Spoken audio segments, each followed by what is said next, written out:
सभी को मेरी तरफ से शून्योम। प्रकृति के इस सुरम्य गोद में आज फिर से आपसे मुखातिब होने का मौका मिला, इसके लिए मैं समस्त प्रकृति को धन्यवाद दूंगा और समस्त अस्तित्व को धन्यवाद दूंगा।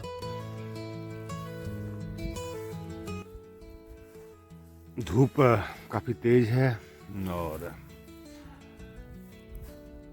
2 घंटा शून्यावस्था में गुजारने के बाद अब मैं चेतना में लौटा हूँ।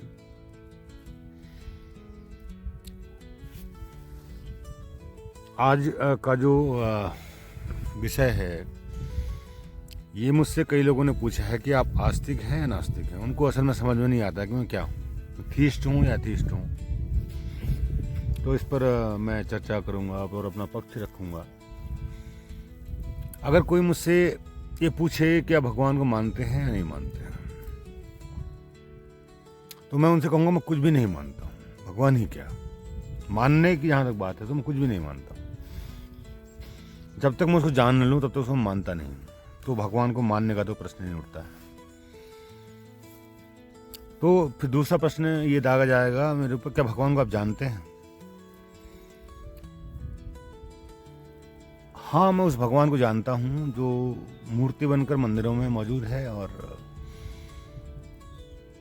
किसी प्रतीक के स्वरूप में मस्जिद में मौजूद है और गुरुद्वारे में मौजूद है, और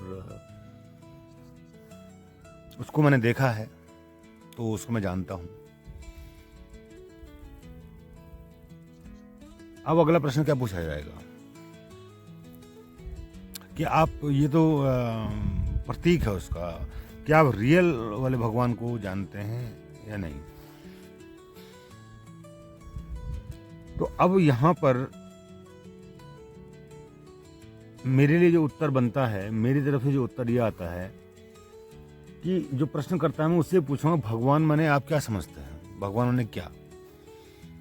वो कहेगा कि एक विराट शक्ति और एक पावर और एक कोई है जो इस सृष्टि को चला रहा है, या वो कोई है जो सृष्टि, जिसने सृष्टि को बनाया है। तो उससे मैं कह दूंगा इस बात को कि इस सृष्टि को न तो किसी ने बनाया है और न ही इसको कोई चला रहा है। कोई दूसरा एक सृष्टि है और सृष्टि को चलाने वाला, ऐसा कुछ नहीं है। ऐसा मैं कुछ नहीं मानता हूँ और ऐसा मैं कुछ नहीं जानता हूँ कि कोई सृष्टि को चला रहा है या उसको किसी ने सृष्टि को बनाया। इसके बारे में मैं कई बार उत्तर दे चुका हूँ। तो वो कहेगा फाइनली आप भगवान को नहीं मानते हैं। मैंने मानने और न मानने की तो बात पहले दरकिनार कर दी थी। तो भगवान को आप नहीं जानते हैं, तो मैं यहाँ कहूँगा कि मैं जानता हूँ उसको, अस्तित्व को जानता हूँ। जो एग्जिस्टेंस है, अपना एग्जिस्टेंस है, जो मेरा एग्जिस्टेंस है, उसको मैं जानता हूँ। और उसको जानने के लिए मैंने बहुत प्रयास किए, बहुत मेडिटेशन किया, ध्यान किया, बहुत प्रयोग किए, और तब मैं उस अस्तित्व को जान पाया। और वह अस्तित्व मेरे सामने शून्य के रूप में मौजूद था, जीरो के रूप में, नथिंगनेस के रूप में मौजूद था। तो उसको मैंने जाना, और उसको मैं भगवान तो बिल्कुल नहीं कहूँगा, क्योंकि भगवान की जो प्रचलित परिभाषा है वो ये है, वो सर्वशक्तिशाली, सर्वव्यापक, सर्वशक्तिशाली, सर्वव्यापक, सर्वज्ञाता, सब कुछ जानने वाला, सर्वशक्तिशाली, सबसे शक्तिशाली, सबसे ज़्यादा शक्तिशाली और सर्वव्यापक। यानी कि जो कट रहा मुर्गा है, मुर्गा जो कटता है उसमें भी भगवान ही कट रहा है। जो पाप हो रहा है तो उसमें पाप करने वाला भी भगवान है, पाप जिसके साथ हो रहा है वो भी भगवान है। सर्वव्यापक है ना वो। तो ये बड़ा अजीब भगवान है, उसकी सर्वव्यापकता बड़ी अजीब है। क्या आप मुझे इसको एक्सप्लेन कर पाएंगे? सर्वशक्तिशाली, तो अगर वो सर्वव्यापक भी है तो एक मुर्गा सर्वशक्तिशाली तो नहीं होता है, उसके अंदर भी भगवान है, तो वो सर्वशक्तिशाली क्यों नहीं है? एक मच्छर भी जो है उसके अंदर भी भगवान है आपके हिसाब से, तो वो सरस्वती क्यों नहीं है?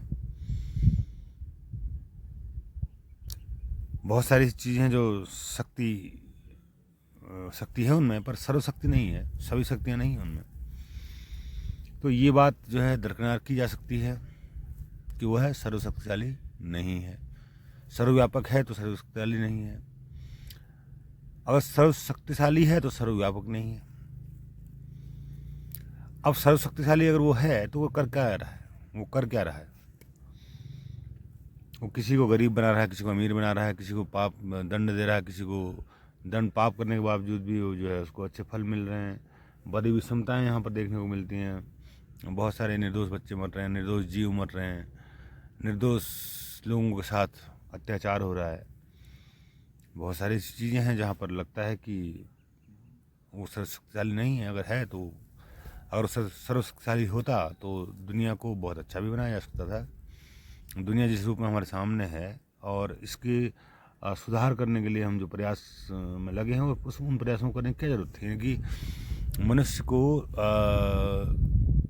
पहले ही इतना प्योरीफाई कर दिया जाता कि वो जो मनुष्य इस दुनिया में आया तो वो प्योरीफाई कर हो के ही आता और ये दुनिया बहुत खूबसूरत होती है। उसको पता रहता भाई एक तुम नेचर अर्थ में तुम्हें भेजा जा रहा है, भाई तुम आ रहे हो और तुम्हारे पास जो माइंड नहीं है, कई करोड़ों साल तुम माइंडलेस रहे, तुम्हारे पास केवल उतना ही दिमाग था, खाना पीना और सो जाना, पशु थे।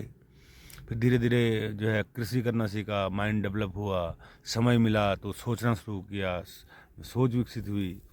तो ये एक ऐसा क्रम है कि जो धीरे धीरे एक इवोल्यूशन के तहत हुआ है, जो साफ साफ दिखाई पड़ता है। तो अब किस भगवान की हम बात करें? या उस भगवान की बात कर लें हिंदू धर्म के जो वैकुंठ लोक में है, जिसमें करोड़ों विष्णु हैं, अरबों विष्णु हैं, अरबों ब्रह्मा हैं, खरबों ब्रह्मा हैं और एक उनका महाविष्णु है। ये कल्पना तो नहीं तो और क्या है? फिर कहीं तुम कहते हो महाविष्णु एक हैं और फिर कहीं कहते हो तो नहीं, ऐसा नहीं है। जो हमारे महादेव हैं अनादि अनंत वो हैं, आदि अनंता, उनको कह देते हो। तो ये कोई थ्योरी फिक्स नहीं है। आपके धार्मिक स्क्रिप्चर में सारी बातें अनगढ़ कही गई ऐसा प्रतीत होता है। और ऐसे ही अल्लाह जो है क़यामत के दिन सारा इंसाफ करेगा, तब तक पता नहीं क्या करता है वो। ऐसा उन्होंने कहा क़यामत का दिन कब आएगा?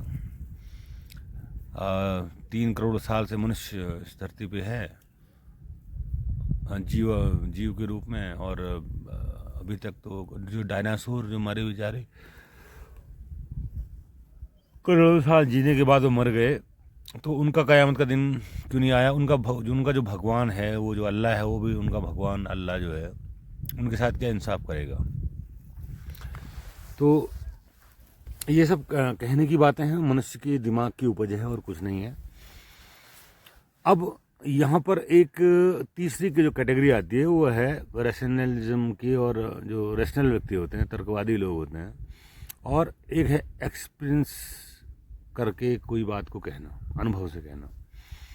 तो जो वहाँ पर रैशनलिज्म हो और एक्सपीरियंस के आधार पर बात की गई हो, तो उसको मैं कहता हूँ आस्तिक, नास्तिक और वास्तविक। वास्तविक रूप से जो हमने इस अस्तित्व को पाया वो सत्य हमारे लिए है। और अस्तित्व है, अस्तित्व तो है, हर चीज़ का अस्तित्व है, एग्जिस्टेंस है। कोई ऐसी चीज़ नहीं है कि स्पेस का भी एग्जिस्टेंस है। तो हम उस अस्तित्व को जो है देख पा रहे हैं, जान पा रहे हैं कि अस्तित्व है। तो अस्तित्व पर हमारी आस्था भी है और अस्तित्व से हमें प्रेम भी है, और अस्तित्व की पूजा पाठ करने की जरूरत नहीं, पर अस्तित्व से अपनी हम बातें कह सकते हैं और इस ब्रह्मांडी पटल पर हमारी अपनी बातें रख सकते हैं। और जैसे मैं ये बातें रख रहा हूँ, तो यहाँ पर मैं अपनी बातें यहीं पर नहीं रख रहा हूँ, बल्कि इस ब्रह्मांडी पटल में भी अपने भाव विचारों को रख रहा हूँ, ताकि ये जो है यहाँ पर स्टोर रह सके। अब यहाँ पर एक चीज़ और है, ये जो आस्तिक तर्कवादी हैं वो कहते हैं कि ऐसा कैसे हो सकता है कि कोई जो चीज़ है बिना बनाए हो जाए। देखो, सृष्टि का जो पावर है, जो नेचर की जो पावर है, वो ये है कि वो तत्वों के मिलने से, ऊर्जा के संयोग से चीज़ें स्वतः बन जाती हैं, चेतना स्वयं आ जाती है। तो वैसे ही जो है बच्चे में भी चेतना आ जाती है जब उसका शरीर तैयार होता है ना। 7वें महीने में उसके अंदर चेतना महसूस करने लगता है बच्चा। हरकत तो पहले करता है, जैसे अगर हम ये कहें कि कंप्यूटर में दिमाग होता है, कंप्यूटर हमसे भी अच्छी जो है प्रोसेसिंग करता है हर चीज़ की, लेकिन उसमें चेतना नहीं होती, कॉन्शियसनेस नहीं होती है। और उसी प्रकार से कॉन्शियसनेस जो होती है, चेतना जो होती है, जो महसूस करने की जो पावर है, ये ऐसे है जैसे शरीर है आपका। तो शरीर है तो शरीर के साथ ये चेतना विकसित होती है, और शरीर के जाते ही ये चेतना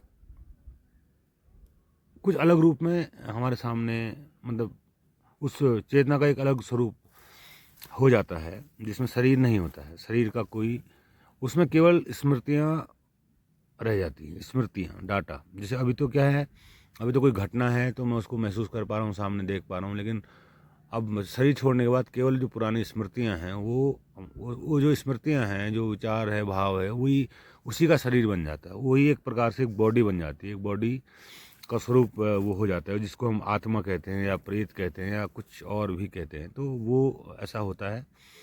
और इसके लिए मैंने खुद इस पर काम किया है, और मैंने प्रमाणित किया है अपने आप को इन बातों के लिए, क्योंकि शमशान घाट और कुछ हॉन्टेड प्लेस को विजिट करने के बाद मैंने इस चीज़ को वेरीफाई किया कि ये चीज़ें होती हैं। इसीलिए मैं ये नहीं कह सकता कि ये चीज़ें मैं, अगर मैं आस्तिक नहीं हूँ तो इन चीज़ों को मैं नहीं जो है इन पर भरोसा नहीं करता। मैं भरोसा उसी पर करता हूँ जिस पर मैंने कोई प्रयोग किया होता है। तो मैंने उसमें प्रयोग किया है, जैसे मैंने एस्ट्रोलॉजी में, पामस्ट्री में प्रयोग किया है, तंत्र में प्रयोग किया है, मंत्र में प्रयोग किया है। तो इनमें सब में प्रयोग करने के बाद मुझे जो जिन चीज़ों पर लगा कि हाँ ये चीज़ें हैं, बिना प्रयोग के तो हम खाली सीधे मना नहीं कर सकते ना। सीधे मना करने का मतलब क्या है कि आप जो है गलत हैं। आप फिर तर्कशील व्यक्ति नहीं हैं। आप एक सिरे से किसी किताब को पढ़ के मान लें या किसी दर्शन को पढ़ के आप मान लें, नहीं। मैंने भूतों को या जो जिनको घोस्ट कहते हैं, तो उनको मैंने तब तक नहीं माना जब तक मैंने उसको उस पर प्रैक्टिकल नहीं किया। जब मैंने उसको प्रैक्टिकली देखा और उनका क्षेत्र देखा, उनकी हरकतें देखी, उनका काम देखा, उनकी आवाज़ सुनी और उनका एग्जिस्टेंस महसूस किया, देखा, मैंने महसूस भी किया और देखा भी, दोनों ही। तो मुझे कहना पड़ा कि उनका अस्तित्व है। तो यानी कि there is a life after death, definitely 100%, I am pretty sure about that कि ऐसा है। लेकिन नास्तिक लोग जितने हैं, अगर वो नास्तिक होगा तो फिर वो भूत प्रेत को भी नहीं मानता होगा। क्यों मानेगा वो? क्योंकि न तो उसने कोई प्रयोग किया उसके ऊपर, न कभी जानने की कोशिश की। उन्होंने कहा भगवान नहीं होता भूत प्रेत भी क्यों होंगे? फिर भगवान अगर नहीं है तो भूत प्रेत, अरे भगवान की तो बात ही अलग है ना। भगवान का तो एक ऐसा कंसेप्ट है कि जो फिट नहीं बैठता है, लेकिन एनर्जी सदा मौजूद रहती है, उसको बनाया नहीं जा सकता है, उसको मिटाया नहीं जा सकता है। ये विज्ञान सम्मत बात भी है। और हमारे जो है कुछ जो है गीता जैसे ग्रंथों में लिखा गया है कि आत्मा को न जो है काटा जा सकता है, न उसको भिगाया जा सकता है, न उसको आग में जलाया जा सकता है, न उसको नष्ट किया जा सकता है। तो आत्मा सदा मौजूद रहती है, सदा रहती है, यानी कि एनर्जी सदा मौजूद रहती है। सीधी सी बात, आत्मा को एनर्जी कह सकते हैं हम। तो एनर्जी सदा मौजूद रहती है। तो इस हिसाब से मैं क्या हूँ, एक प्रयोगात्मक व्यक्ति हूँ। प्रयोग करने पर ही सत्य मानता हूँ। मैंने ईश्वर के लिए भी प्रयोग किया, ऐसा नहीं ईश्वर के लिए प्रयोग नहीं किया। मैंने 20 साल पूरा ध्यान किया कि कोई शक्ति मुझे महसूस होगी, कोई डिवाइन पावर मुझे दिखाई देगी। लेकिन मुझे कोई डिवाइन पावर कोई व्यक्ति के रूप में नहीं दिखाई दिया, किसी शक्ति के रूप में नहीं दिखाई दिया। हाँ, इतना ज़रूर हुआ, मेरे मेडिटेशन करने से मैं जो फ्यूचर की कई घटनाएं मुझे पहले से पता चल जाती हैं। ये ज़रूर हुआ, उससे मुझे एक पावर ये मिली कि मैं फ्यूचर में घटने वाली बड़ी घटनाएं जो है वो पहले ही देख लेता हूँ। उनके बारे में मुझे पहले ही से आभास हो जाता है। मतलब आभास क्या हो जाता है, पूरा का पूरा दिखाई देता है, मुझे चित्र दिखाई देता है कि घटना इस तरह ढंग से घटने वाली है। यानी फ्यूचर मेरे सामने पहले ही आ जाता है। यानी कि समय भविष्य जो है अभी आया नहीं है, लेकिन मेरे सामने वो पहले ही आ जाता है भविष्य क्या है। तो ये एक विशेष बात है, मैंने कहा ये तो कुछ ऐसे 5-6 घटनाएं घट चुकी हैं, कई ऐसी डेथ्स हैं जो मुझे 5-6 महीने पहले दिख जाती हैं कि डेथ होने वाली है, और वो डेथ उसी प्रकार से होती है जिस प्रकार से मैंने देखी है। कोई छोटी मोटी घटना, एक्सीडेंट होना है मेरे साथ खासकर, या मेरी फैमिली के पर्सन के साथ, किसी के साथ, या मेरे जो नियर बाय लोग हैं उनके साथ कोई ऐसी घटना घटने वाली, तो उसका भी मुझे पूर्वाभास हो जाता है। तो ये चीज़ें मुझे पता चली। और सपने में मैं ये देखता हूँ, एक सपना है जो मुझे अक्सर दिखाई देता है कि मेरे अंदर स्पिरिचुअल पावर्स आ चुकी हैं, सुपर पावर्स आ चुकी हैं, सुपर पावर्स। तो ये सपना मैं बार बार देखता हूँ, हर तीसरे दिन, हर चौथे दिन ये सपना मैं देखता हूँ कि सुपर पावर्स हैं और लोग मुझसे बहुत प्रभावित हो रहे हैं सपने में, और लोग मेरे पीछे पीछे आ रहे हैं, और बहुत सारी जो है लोग मुझे, कई आत्माएं, कई पितृ लोग जो है मुझे कह रहे हैं कि हाँ तुम कब आए, कैसे आए, तुमने बहुत इंतज़ार करवाया, हम तुम्हारा कब से सदियों से इंतज़ार करते थे। इस तरह की कुछ सपने मुझे दिखाई पड़ते हैं। अब इसका अर्थ जो है अभी तक तो मेरी समझ में नहीं आया है, मतलब दिखाई पड़ रहा है लगातार, तो इसका कुछ न कुछ भविष्य में मुझे समझ में आएगा कि ऐसा मुझे क्यों दिखाई पड़ता था। फिलहाल फाइनली मैं सभी दर्शकों से ये कहना चाहूँगा कि मैं एक प्रयोगात्मक व्यक्ति हूँ। प्रयोग करने पर ही कोई चीज़ सच मिलती है मुझे, तो मैं उसको मानता नहीं हूँ, जानता हूँ। इसीलिए कैटेगरी में मैं न नास्तिक हूँ, नास्तिक हूँ, मैं एक वास्तविक व्यक्ति हूँ, और वास्तविकता में भरोसा करता हूँ। और वास्तविकता में भरोसा इसलिए करता हूँ क्योंकि वास्तविकता अनुभव के साथ, प्रयोग के साथ मौजूद होती है। और ये जो बातें हैं, जो आप आस्तिक हैं वो लोग बिना देखे जाने समझे ईश्वर को मान लेते हैं, नास्तिक लोग बिना देखे जाने समझे उसको मना कर देते हैं। तो मैं इन दोनों कैटेगरी में नहीं आता। अज्ञेयवादी भी नहीं हूँ।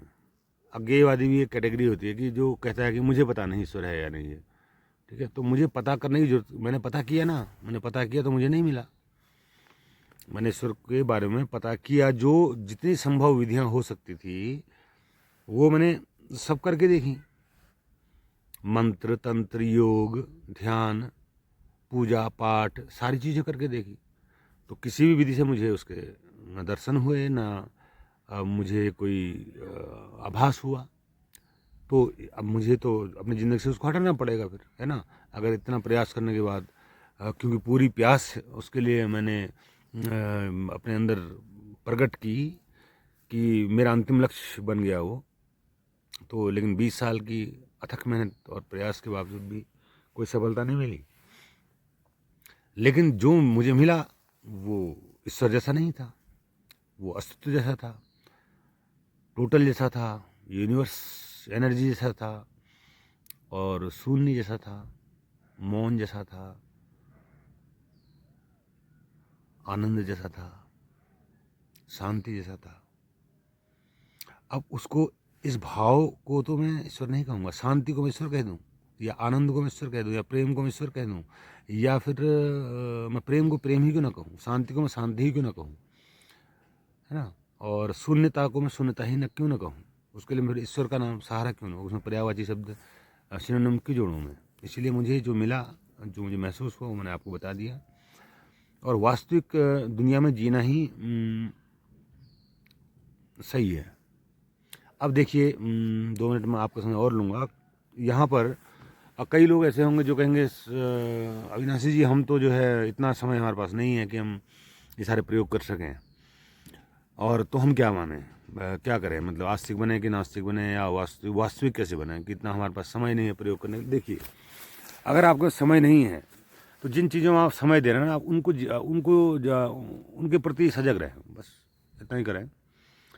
आप अज्ञेयवादी बन जाएंगे, I don't know about God, ठीक है। अज्ञेयवादी बनना ज़्यादा ईजी है, बस सीधे कहता मुझे पता नहीं, तो मैंने कभी उसको जानने की कोशिश भी नहीं की, और न मुझे पता है, और न मैं कह सकता हूँ कि ईश्वर है या नहीं है। और इसीलिए जो है आप सीधे अज्ञेयवादी बने रहें अगर आपका समय नहीं है। मैंने तो अपना पूरा जीवन झोंक दिया। वह मेरे लाइफ में शादी का कहीं कोई जिक्र नहीं था, लेकिन एक घटना ऐसी घटी कि शादी भी मेरी हो गई, और मैंने अपने करियर के लिए भी कोई तैयारी नहीं की। मतलब मैंने प्लेन BSc करने के बाद, MA करने के बाद फिर फिलॉसफी की को पढ़ा और उसके बाद मेरी कोई करियर की तैयारी नहीं थी कि मैं क्या करूँगा, मेरी जॉब क्या होगी, मेरा वॉक ऑफ लाइफ क्या होगा, मैंने कुछ नहीं सोचा ऐसा। और मैंने अपने पिताजी से, जिनका सहयोग रहा मेरी लाइफ में काफ़ी, तो उनसे मैंने आर्थिक रूप से मदद ली और मैंने अपने जीवन को उस ढंग से जिया जैसे मैं जीना चाहता था। और 29 साल तक मैंने ऐसे जिया। मैंने 9 साल मैंने पूरा जो है झोंक दिया अपने आप को। जिस उम्र में लोग अपना करियर बनाते हैं, मैंने क्या करियर बनाया? मैंने ईश्वर को जानने के पीछे, आत्मा को जानने के पीछे, भूत प्रेत को जानने के पीछे, अपना पूरा जीवन, अध्यात्म को जानने के पीछे, इन रहस्यों को जानने के पीछे अपने 9 साल लगा दिए। 9 ही साल, तो वो तो प्लेन 9 साल। आफ्टर मैरिज भी मैं अभी भी उसमें उसी रास्ते में हूँ। ऐसा नहीं कि वो 9 साल कोई अलग से हैं, लेकिन हाँ, तब मैं अकेला था। अब मैं साथ में हूँ, मेरी थोड़ा सा जिम्मेदारियाँ मेरे साथ हैं। वैसे मैं जिम्मेदारी को मानता नहीं हूँ बिल्कुल भी। वो बस मैं अपना कर्म कर देता हूँ और मैं किसी जिम्मेदारी को वो नहीं करता हूँ कि मेरे कंधे पे कोई जिम्मेदारी है। मैं अपने कंधे फ्री रखता हूँ हमेशा। बस जो मैं अपने हाथ जो एंगेज करता हूँ, हाथ से कर्म कर देता हूँ, माइंड का यूज़ करके अपने कर्म कर देता हूँ। बाकी मैं कंधे पे कुछ नहीं रखता कि ये मेरी जिम्मेदारी है। तो ये मेरा सोचना है और ऐसी सोच आपकी नहीं होगी। मैं जानता हूँ इस बात को, क्योंकि सभी लोग एक सी सोच के नहीं होते हैं। और समय भी आपको नहीं मिलेगा।